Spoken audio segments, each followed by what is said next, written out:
Hello, coffee people. My name is Irina Sharipova, and I'm a host of the podcast Coffee Business in the Middle East. And I just spoke today with Wayne, who is the operational director of Subko. It's an Indian brand which just recently opened in Dubai.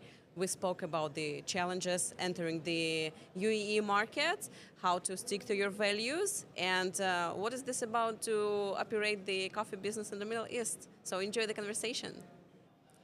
Hi, Wayne. How are you? Very good in yourself, Irina. How are you doing today? Good, good, good. Welcome to the podcast, Coffee People in the Middle East. Oh, thank you. It's an absolute honor and pleasure to be here today. Yeah, we're going to talk about the coffee business in the Middle East. Sure. And your brand, Subko, was very well known already before you opened it in Dubai. Correct. And of course, I want to ask you about the brand, first of all. Yep. What is this about? And about the whole journey to UAE. Yeah, perfect. I mean, so Subko started in March of 2020, very auspicious month for everyone. We literally opened our doors 4 days before lockdown. Oh my God. It's, I was talking to someone the other day about it, and they were like, yeah, all the businesses that opened during COVID, they seem to be doing really well now. I'm like, well, thanks a lot of hard work and effort. We seem to be growing, which is great. And yeah, the brand started with our two co-founders, Daniel Trilson and Raul Reddy. They had this crazy vision and idea for what coffee and what baked goods and chocolate could be, and with looking through the lens from Asia as perspective as well as the subcontinent. Hence the name Subko. The word is a bit of an acronym from subcontinental, as well as the Hindi word for which means for all. And so we wanted to create a brand and a space that can really celebrate Asia, celebrate what Asia and the subcontinent has to offer. So yeah. Yeah, that's amazing, because when I saw you first time in the world of coffee a couple of years ago, I was like, what a project. It's nice that you stick to your idea. Yep. Yeah, you don't compromise. That's, sure. okay, we are a coffee shop, we are another coffee brand. And your vision, like it's without compromising, succeeding still, and you opened the doors here recently in Dubai. Yeah. Yes, and I want to ask you, how was this decision made? Yep. Yeah, from India to Dubai specifically. I mean, to be honest, the decision was pretty easy. The connections between Dubai and India are vast. They go back 30, 40 plus years. There's a huge Desi community within the region. And the love of quality products and fine goods extends from India to Dubai very seamlessly. It also forms part of our more expansive project to expand the brand. And we felt that Dubai was for lack of a better word, a slightly safer trial area for how could we take this brand from India and expand it globally. Please don't get me wrong, saying the word trial doesn't mean it was easy by any stretch of the imagination. For all the reasons you brought up, sticking to our roots, sticking to our essence was in some places very challenging, very difficult, but in others flowed just very seamlessly. It has been one of the biggest challenges of my life. I was brought on board with the brand in November of 2024 to help bring it here. Raul and the team had done a lot of work before I'd even joined, so that was really helpful. But I was able to bring a bit of a different lens and experience to the space, and to maybe guide them through some of the more idiosyncrasies of opening in a city like Dubai. Yeah, because it's not easy nowadays to open something in Dubai because of the competition. Correct. But I believe if you have such concepts and you really have a proper blueprint, Correct. Your values, it can succeed. But what should stay as well aside of this? Because yes, everyone wants to open his own concepts. Yeah, but what do you think really made you to succeed and open properly? Is it because you started with the world of coffee, like representing to build a trust, or something else? Yeah, so starting the world of coffee, I think, in 2021, I first met the brand and met the guys from Subko.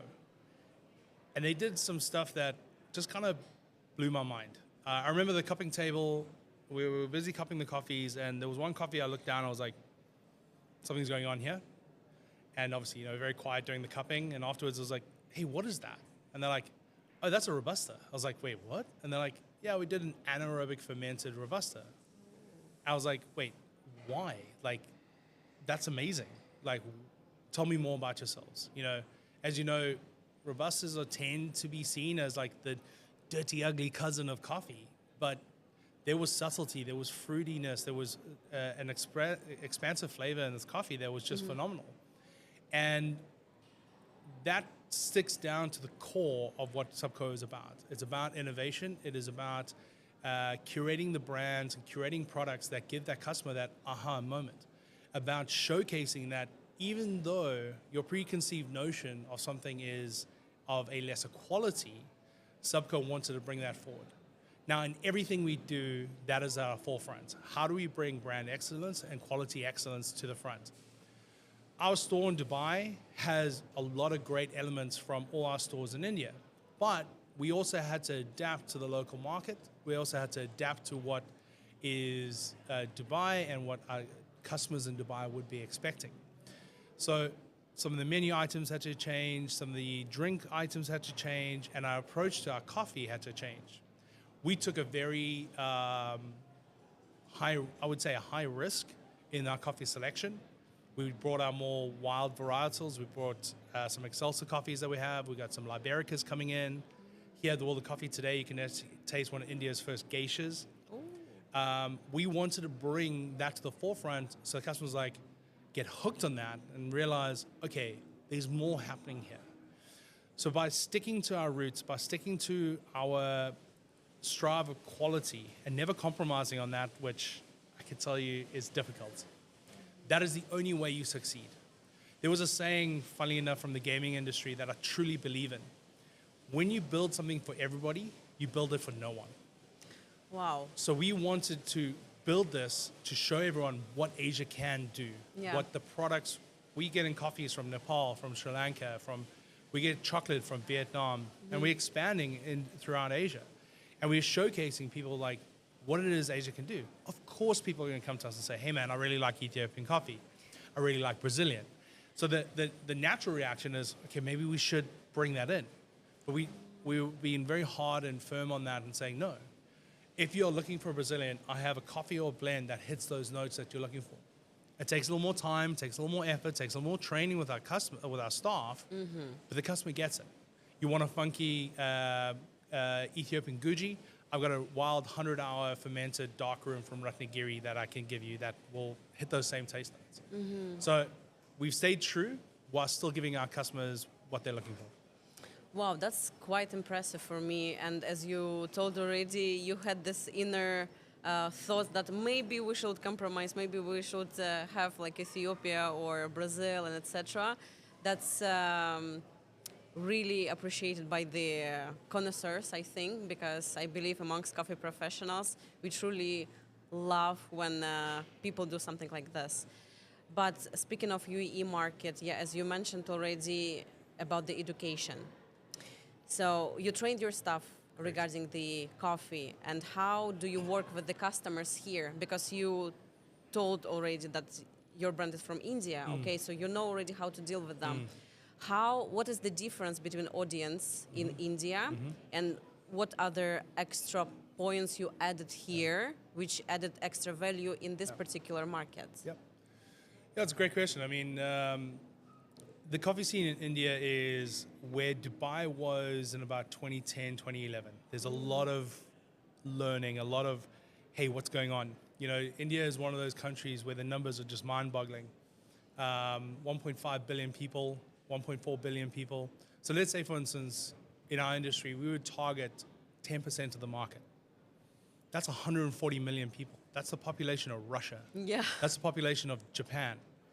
Let's get a little bit smaller on those numbers. We start targeting 5% of the population. That's the population of Saudi Arabia or South Africa, with a product that we all see as this high-end, almost doesn't belong in a country like India, right? But again, those numbers are vast. So the middle class is growing. It is looking for that experience. And so our team was already pre-prepped in a lot of the, hey, what is specialty? Why am I paying such a premium for this? Now, the advantage being in Dubai is that question about premium almost goes out of the window. We can actually charge what we should be charging for the coffees. You know, whilst we are buying coffee from India, I'm paying $12, $13 a kilo for green coffees. We're talking Colombian wash prices, you know, and we can't charge nearly as much as that. So Dubai, that challenge kind of falls by the wayside.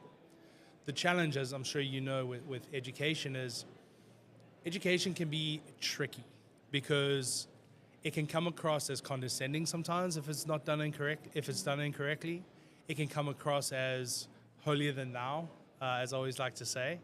And I kind of train our team on the approach of let your guest ask you the question. Once the person asks the question, you've dropped that barrier. Always serve the best possible cup, right? That goes without saying. We simplify it in many ways. So we have 3 grinders on all our espresso bars. And I say to the guys, right, we've got our Subko Village blend, chocolate biscuit nuts. Super easy to remember. Our middle coffee is a new espresso roast that we're doing from Ratnagiri, a lighter roast. I say fruity and juicy. And then the last one is currently a Badra 360, and then we say a little funky, a little bit weird. Customers go, oh, what's that? So you start to engage with these small, easy to digest words. We as coffee people love to get a little bit crazy when it comes to our flavor notes, when it gets crazy when it comes to how we produce certain things. And I want that safe environment for our customer first. I want them to build trust in us first before we start to get a little bit more nerdy. And that is the core for me in any training that I do with the guys is that we start with that building of trust, and you guide your customer, and then you let them self-explore. Once your customer starts to self-explore, the sky's the limit. You're no longer coming from a point of authority being condescending. You're coming from a point of authority in being engaging. You're coming from a point of authority of maybe a little bit of wisdom and helping guests really kind of find that journey. So that's been the core thing. Of course, there's been a lot of, oh, but it's Indian. It's like, yeah, well, here we go, try this. So we do a lot of tasters with our chocolate, with our coffee. And my favorite experience is when customers are like, yeah, there's no ways this is from India. And I'm like, yeah, it is. Here's a photo of me in the farm. Here's the farmer. Here's the guys that harvested. This is their story. And people are supremely engaged with that. They're like, wow, okay, that's super impressive. Tell me more. And yeah, so it's a bit of a longer journey, but being in such a great city like Dubai that people are hungry for that sort of stuff makes life a little bit easier. Yeah, so you need to be really patient in order to educate people because it's not that easy as we compare with this just specialty coffee shop because Correct. as you mentioned, yeah, everyone in Dubai know the definition of specialty. Correct. Yes, we go to specialty because coffee costs 45 dirham, it's specialty. Yeah. No, Yeah. but actually it's something more, and I think for your project it's kind of more complicated because you need to put more effort rather than opening just a specialty coffee sure. shop.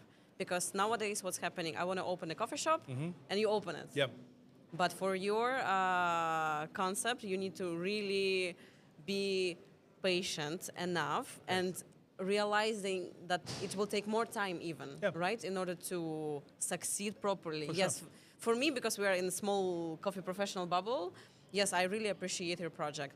But I think if we speaking from the other perspective, like I have just friends who have no idea about coffee. If I tell them, oh, let's go to place which serve only Indian coffee, they're like, Yeah. why? Yeah. Indian coffee, Yeah. why? And it will continue. It's not like Correct. you will change the world in 1 second, sure. right? Yeah, so I push back on that a little bit, and I'll say to guys, like, we're going to go chase some crazy coffees, right? We have a range of products that cater to that customer, right? That cater to that person who's maybe a little bit nervous. We do a range that we call our speakeasy, right? A lot of cocktail influences. We do a drink called an Arnold Palmer. Arnold Palmer is a famous golfer, lemonade and iced tea. So we take cold brew and lemonades.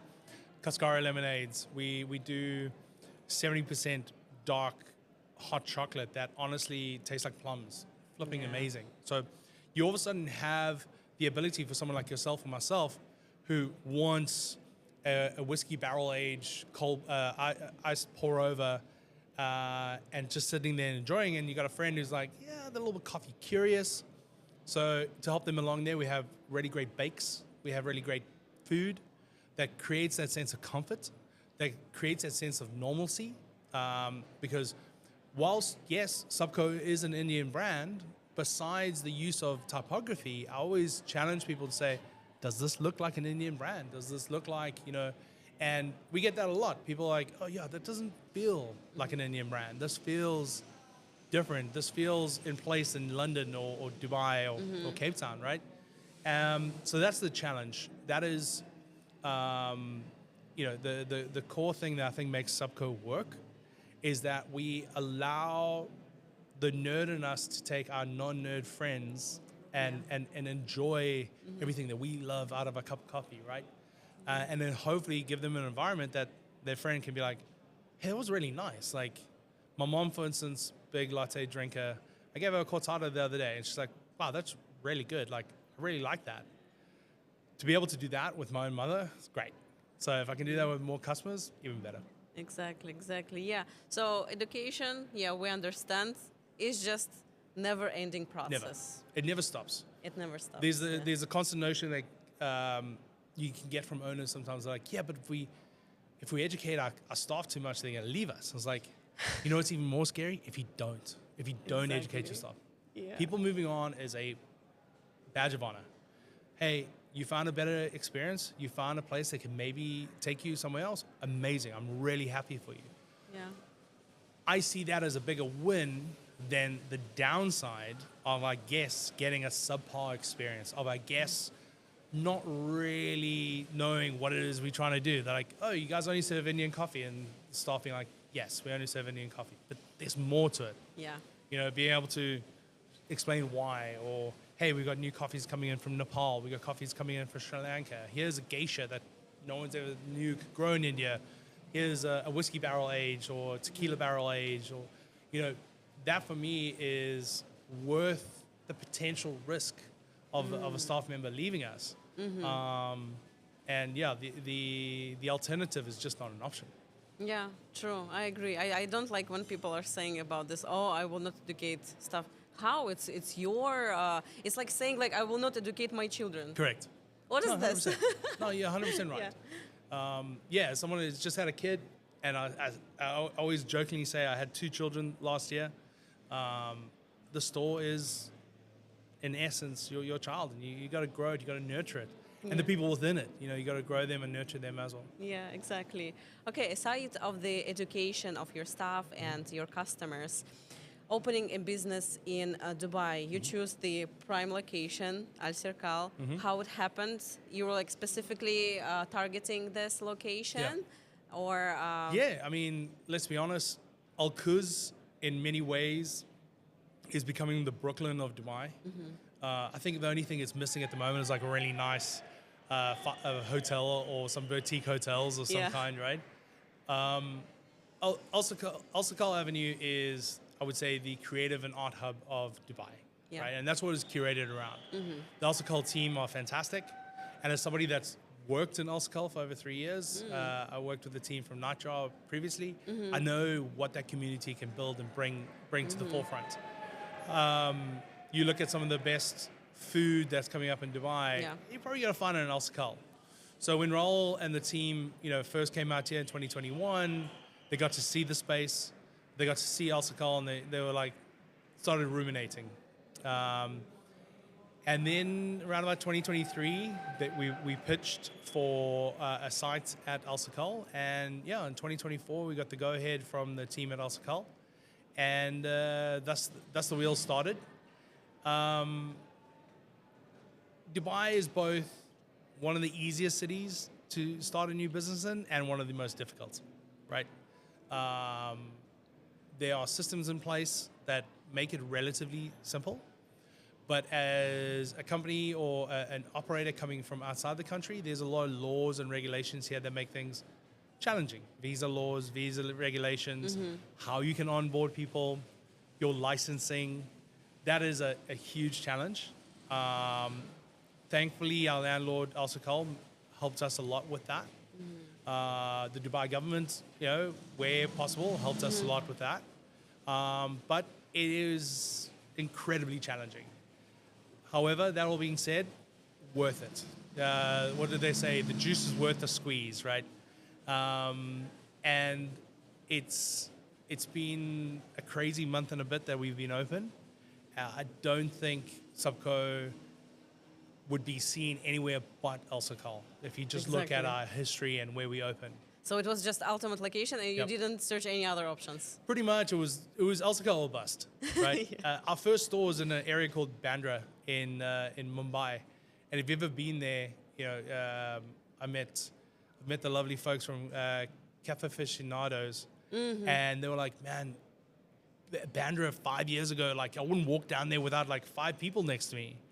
Now you walk down Bandra, it's like there's graffiti everywhere, like beautiful artwork. There's massive vibes. Every time I go to Mumbai, I stay in Bandra. And the original store was this tiny little space downstairs. And you have to really kind of find it. If you don't know where it is, you walk right past it, right? And that's always been Subko's essence. All our stores across India have an essence of that. Kormangala, our new store in Bangalore, our new store in Delhi. All these spaces are kind of off the beaten path. So Subko becomes this destination. Now, how do you do that in Dubai? We just, all senses pointed back to Al Sakal Avenue every single time. I see. So aside of the location, okay, seems like, if I open a business in Al Sakal, it will succeed. Yeah. I wish that were true. That is furthest from the truth. Yeah. What was the toughest within the opening period? Yeah. How long it took you to really open the doors, and what was something that you expected that it would be easier but ended up at the toughest? Yeah. One big word of advice I can give everyone is don't import bricks. We imported 26,722 bricks for the installation of the store. That was a 3-month absolute nightmare. We saved a lot of money from it, but it was just an absolute, it delayed us by about 3 weeks. I think it's again, I mentioned the challenge around visas and that process. We had the unfortunate perfect storm of our DM approvals coming the Friday before National Day. Okay. So Friday afternoon, we finally got our final DM approval to open the store. It's Friday afternoon, 4:30 p.m. and Tuesday was National Day. So that weekend was a complete write-off. I got to mobilize suppliers. I got to mobilize contractors. And now everyone's on vacation because it's National Day. And it was probably the worst case scenario for us. So that delayed us a little bit. The positive was we always intended to have more time in the store. So we flipped the script slightly. We said, okay, well, we're not going to get our furniture installed. We're not going to get this some electrical stuff finished. So let's get the team in and let's start producing product. Let's just start baking breads, pouring coffees, getting the guys used to the flow, getting used to the systems. We then, on the 12th of December, brought in some friends and family, a bit of a closed event, and we said, all coffee and drinks on us, test our systems. So we took this really stressful, very stressful time in our lives, and we flipped on the script. And that is because of the team we have. Our ops director, Neha, out of India, kind of really pulled the whole team together. Raul and Daniel were here a month before the store opened. Everyone just kind of rallied around and said, okay, how do we take this potential L into a win? And so we just flipped the script a little bit. I wish the DM approvals was a little bit easier. I understand why they do it. Don't get me wrong. Like, as a consumer, I'm really happy about the stringent quality and control that the government put in here.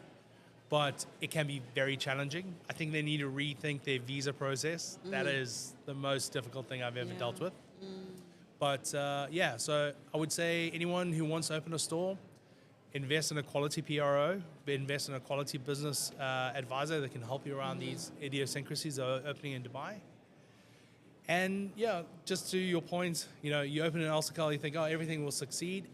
That ain't true. I mean, you've got Nightjar in Al you got the guys from One Life in Al you got BKLY in Al it's a very competitive space.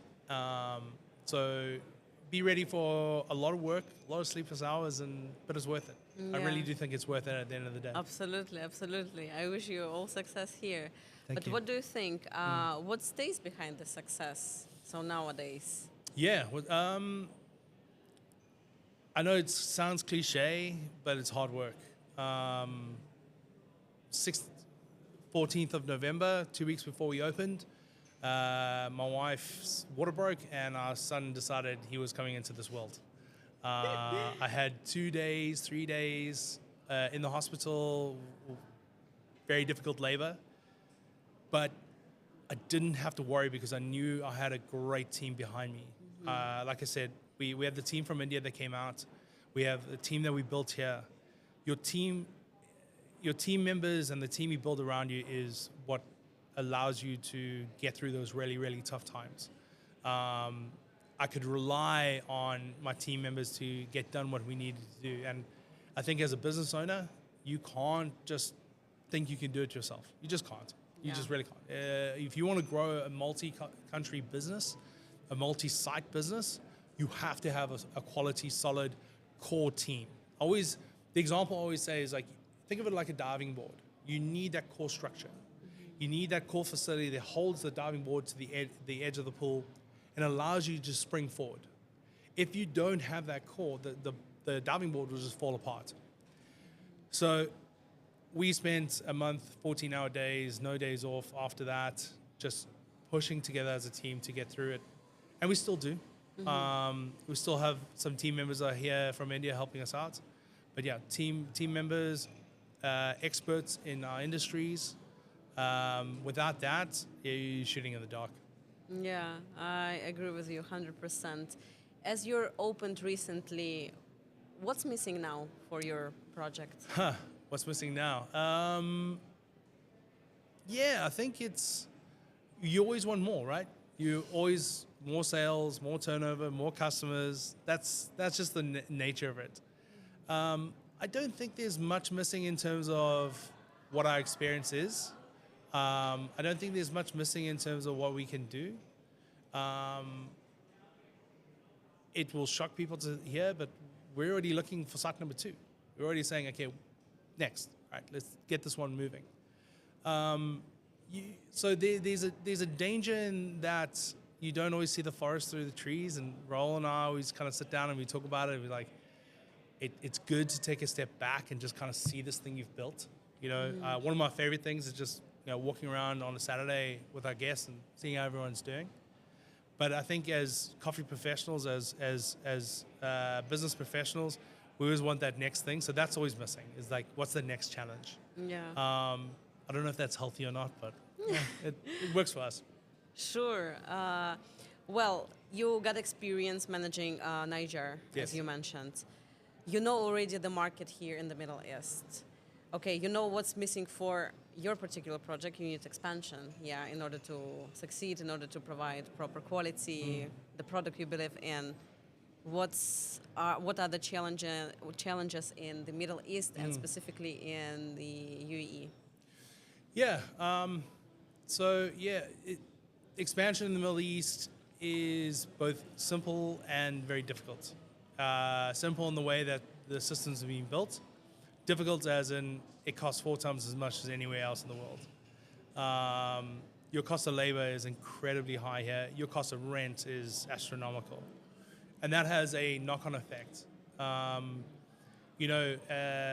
People don't realize this mostly, but every 2 years you got to renew everyone's visas. You got to renew everyone. Yes. Yeah, this costs a lot of money, right? There is social issues that creep up when you want to expand your brand. I mentioned some of our more far and away coffee shops. I don't know if that works in Dubai. I don't know if that works in Saudi or Abu Dhabi, where it's like this destination coffee shop that in any other country would work because the finances are just upside down.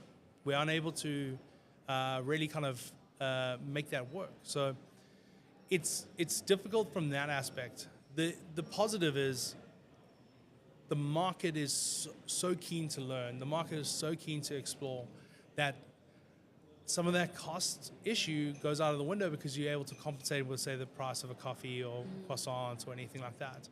I wish I wish labor was a little bit more cost effective. I'm not talking about salaries. I think we do have an issue with salaries in terms of sometimes being a little bit too low, but it's all the ancillaries around staff. Visas, it can cost 7,000 to 10,000 dirham per staff member. Yeah. You hire 40 staff, you do the maths. You got to do that every 2 years. That can be half your rent. Yeah. Every year, every 2 years that you're paying. So I wish the government would help us out a little bit with that, just to, how Good things point, work there. Good point, really. It's just some of the logistics around that would be a little bit easier. Would be great. We need to pitch the idea for the government. For sure, I think they must know. What is the one truth about the coffee business, like a reality of the coffee business, that often people don't want to hear and to know? They're blind about. Oh, man. I hate this because it's both true and I also hate the sentiment, but it is just coffee at the end of the day.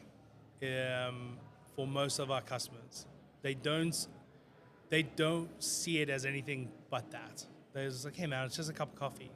I'm not saying that statement is true, but it is a reality that we live in, that some customers just, hey man, I just want a warm cup of coffee. I think Colin Harmon said it best in 2009, 2010. He's like, the peak for me in the coffee industry will be when I have a customer walk in and just ask for a cup of coffee. And no matter what I gave them, be it a long black, be it a pour over, be it a cappuccino, whatever it is, that they knew would be the best cup of coffee ever. Unfortunately, you are only going to get 20% of those customers that walk through your door. The other 80%, they want to use your space to work, to grow themselves. They want to have comfort with their customers, with their guests or their friends. But here's the positive spin on it. I remember when I started in 2008, maybe 10% of the market here, or even 5% of the market here, really love specialty coffee. I would say that number is closer to about 30%. So there is that silver lining that, like, things are getting better. People are learning. But I think we sometimes need to not take ourselves too seriously and just step back a bit and let customers go on their own journey at their own time. Yeah, I see. How do you describe a typical customer in the Middle East? Curious. I would definitely say curious. A little too trendy. Okay. Yeah, the TikTokification of food can drive me up the wall. Stuff that looks great, that doesn't taste great, that is just operationally not worth it. That's the biggest issue I find with the consumer in this region. The positive again on that is that they are a little bit more educated and a little more keen to learn. So they are curious. V60 numbers or pour over numbers in this country are the highest I've seen globally, even amongst women. A lot of women drinking black pour over coffee, which is great. So yeah, it's I would say curious with a little bit of caution around TikTok. Speaking about TikTok, it's a good point. New generation, Gen Z. Yeah. So Was it Gen Z? Gen Z. What's happening nowadays? Because we are getting older. Sometimes I'm feeling like am I old enough, or still I can use TikTok, or no? What's happening? So Gen Z impact a lot on the customers' behavior. Sure. What to choose, what to buy, how it looks like. What do you think, how to deal with this trends? Do we really need to struggle? Because, youngsters, it's not very easy to deal with them because of their acting, how they act in this specific age. For sure. Especially 16, 18, they started to drink matcha, trendy drinks. How it impacts nowadays and how to deal with them. Because we are older, but we need to know, how, please. Yeah, it's a good question. I mean, I'm part of the millennial generation. I won't say when exactly, but we faced a similar issue with millennials. You know, I remember the hipster age of men with typewriters and crazy hats and berets. And somebody said it to me, they're like, yeah, but the problem is, Wayne, they don't have money. They don't buy. And I'm like, okay, I mean, that is true to an extent. I think, again, coming back to that, standing true to who you are, as long as your core drink foundations are solid, your espresso program, your pour over program, all the kind of add-on fluff, if you want to, you know, matcha clouds and what was the other trends? I remember there was butter coffee. What was the one where bulletproof coffee was a huge thing at some point? Trends are trends, and that's exactly it. They will come and go. I think, like all generations, they gravitate to authenticity. If you maintain that authenticity, hey man, this is who we are, this is what we do, without being condescending, I think this generation, more than anything else, is the easiest to actually connect with. They can be a little bit ill-informed, and that's fine. Ill-informed people is what I deal with 80% of the day. How you approach that person by being courteous, by treating them professionally, they pick up on that, and then they lean towards it. Chasing trends can be detrimental to many businesses. You got to find a way that works for us. Subko, for instance, we didn't have a matcha program only until fairly recently. We had been developing our matcha program for 9 months before we launched it. We went in one direction in terms of preparation, then we went another direction, because we had to find that balance between authenticity, making it the right way, and operational stability. So that becomes a challenge. In about 4 years' time, when Gen Z are finally working and earning some money, we have some fun conversations with them Nice. about how things are done. And yeah, we need to adapt a little bit. Definitely, that's fine. Adaptation is not a problem. What's the saying? Adapt or die. We want to adapt, but again, maintain your core beliefs, maintain your core structures, and everything will fall in line. True. Yeah. So with such good words, we need to wrap up our conversation. Thank you so much, Wayne. Absolute pleasure. Yeah, I again adore your concept. Thank I you. believe in it and stick to your values. Thank you so much for. Thank you so much. Thank you for having me today. It's been an absolute pleasure, and Thank you. see you around soon. Yeah. See you. See you. Thank you.